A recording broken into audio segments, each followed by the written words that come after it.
It is my hope that readers will realize and experience everything that I have learned and experienced. The sense of relief that I felt when I found the order from this chaos, the thrill that I felt when I discovered the 4 formulas to beat this confusion, and the confidence that overtook me when I found the answer to surviving. We've lost a lot in the wake of the coronavirus pandemic. We can no longer use public transportation without wearing a mask, and children are not allowed to play as they wish. We make less money than before, and worse, many people have lost their jobs entirely overnight. But just because we have lost so much doesn't mean that we cannot survive. We may have to put up with the loss of many things, but not our survival. We must endure and survive, no matter in what world we find ourselves. Now is the time to end the pause and start to reboot. Let's reboot ourselves instead of lying low, frustrated, worried, wounded, and defeated.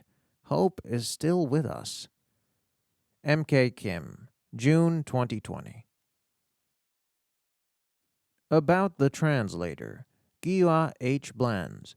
Giwa H. Blands majored in criminal justice at the C.W. Post campus of Long Island University in New York. Prior to working as a translator, she worked as a journalist for the New York Korean-language daily newspapers, the Sege Times and the Korea Central Daily. Ms. Blands has translated over 200 Korean-language books, including the Korean record-breaking bestseller, Youth, It's Painful. She has also translated several English-language books that became bestsellers in Korea, including The Nightly Book of Positive Quotations and Good Grief.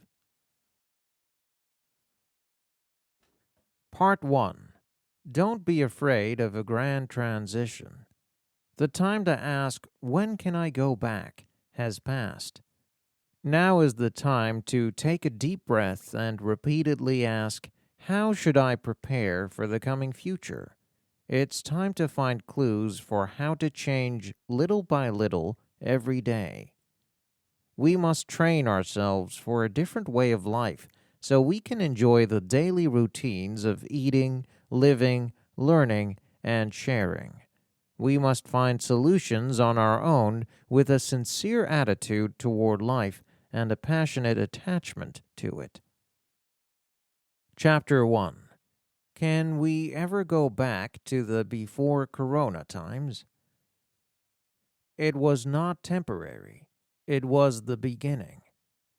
When will this be over?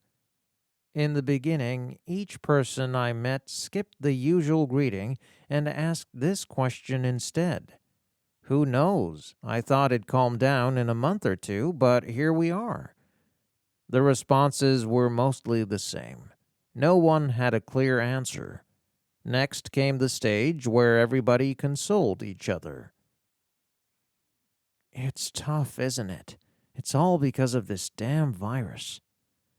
Everyone's having a hard time these days. Just hang on. Hopefully it'll be better soon. At the time, we still had hope. I guess we could still afford to take it a little easy.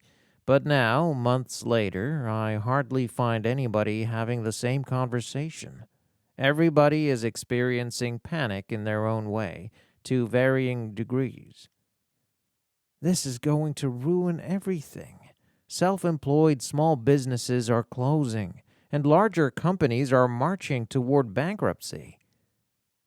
You think it is about to get under control, but one new case appears and everything is paralyzed again. I'm afraid this is going to last until next year.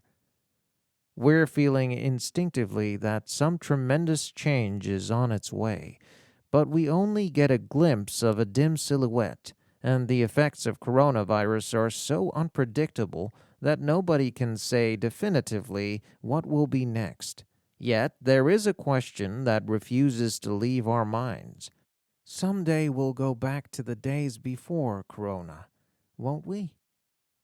I met an old friend of mine a while ago, a veteran businesswoman with extensive experience in corporate events.